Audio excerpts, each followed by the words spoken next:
ዓለም አቀፉ የኢኮኖሚ ባለሙያ ቻርልስ ኪንድልበርገር እስካሁን አንድ የሚታወቁበት ሐሳብ አለ። የዓለም ኢኮኖሚና ሰላም እንዲረጋጋ አስተማማኝ አረጋጊ ኃይል ያስፈልጋል የሚለው የዘመናዊ ሽሪ አባባላቸው ዛሬም ለአፍሪካ ቀንድ ነባራዊ ሁኔታ የተስማማ ሆኖ እናገኘዋለን። ኢትዮጵያ የአፍሪካ ቀንድና የቀይ ባህር ቀጣና የጂኦፖለቲካ መናኸሪያ ነው። ከዚህ አንፃር ዛሬ በቀይ ባህር ወሳኝ የንግድ መስመር ላይ የሚታየው ቀውስ የቀጣናው ኃይልና ዋና አረጋጊ የሆነችው ኢትዮጵያ ከባህሩ በመራቋ የመጣ ፈተና ነው ማለት ይቻላል። ኢትዮጵያ የባህር በር ባለቤት ብትሆን የራሷን ህልውና ከመጠበቅ ባለፈ ለጎረቤቶቿና ለዓለም አቀፉ የባህር ንግድ ዋስትና የመስጠት ብቃት አላት። የ130 ሚሊዮን ህዝብ ባለቤትና የታሪክ ማዕከል የሆነችው ኢትዮጵያ ወደዚህ ቀጣና መመለሷ ለአካባቢው ብቻ ሳይሆን ለዓለም አቀፉ ንግድ የሚያመጣውን አስተማማኝ ሰላምና ተስፋ በቆይታችን እንዳስሰዋለን።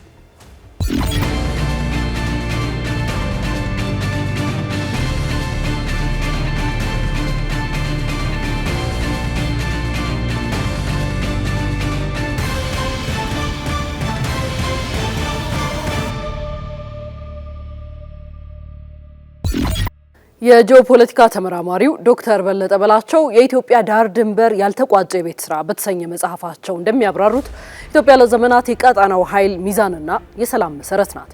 በ19ኛው ክፍለ ዘመን መገባደጃ አውሮፓውያን አፍሪካን ለመቀራመት ሲመጡ የኢትዮጵያ ወታደራዊና ሀገረ መንግስታዊ አቅም ከአውሮፓውያኑ ሰራዊት ጋር የሚመጣጠንና ጠንካራ እንደነበርም ያወሳሉ። በቀይ ባህርና በህንድ ውቅያኖስ የሚገኙ የአፍሪካ ቀንድ ወደቦችን በባለቤትነት ይዛ ተጠቀምባቸው የነበረችው ኢትዮጵያ ከባህሩ ስትገፋ የቀጠናው የኃይል ሚዛን ሊናጋ ችሏል። የጎረቤት ሀገራት ያላቸው አቅምና ዝግጁነት የቀጠናውንም ሆነ የቀይ ባህርን የንግድ መስመር ሰላም ለማስጠበቅ በሚያስችል ቁመና ላይም አልነበረም። ይባስ ብሎም አካባቢውን ለሀያላን ፉክክርና ፍጥጫ የሚያጋልጥ ሆኗል። በሌላ በኩል ደግሞ ኢትዮጵያ የቀጠናው ሰላም ካልተጠበቀ ለብቻዋ ሰላማዊ ሆኗ ልትቆም አትችልም።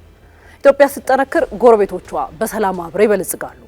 ኢትዮጵያ በውስጥ ችግር ስትዳከም ደግሞ ቀጠናው የፉክክር ኃይሎች መጫወቻ ይሆናል። የአንድ ቀጠና ሰላም የሚጠበቀው ሕግ የሚያስከብርና መረጋጋትን የሚፈጥር ጠንካራ ሀገር ሲኖር ብቻ ነው። ኢትዮጵያ የባህር በር ስታገኝና የባህር ኃይሏን ስታጠናክር የቀይ ባህርንና የኤደን ባህረ ሰላጤን ደህንነት ትታደጋለች። ይህም የዓለም አቀፉ ንግድ መስመርን አስተማማኝ ያደርገዋል። የኢትዮጵያ የባህር በር ጥያቄ ለሌሎች ሉዓላዊነት የመጋፋት ፍላጎትም የለውም። ይልቁንም በባቡር በኃይልና በንግድ መስመሮች የቀጣናውን ሀገራት አስተሳስሮ አብሮ የመበልጸግ ግብን ይዟል።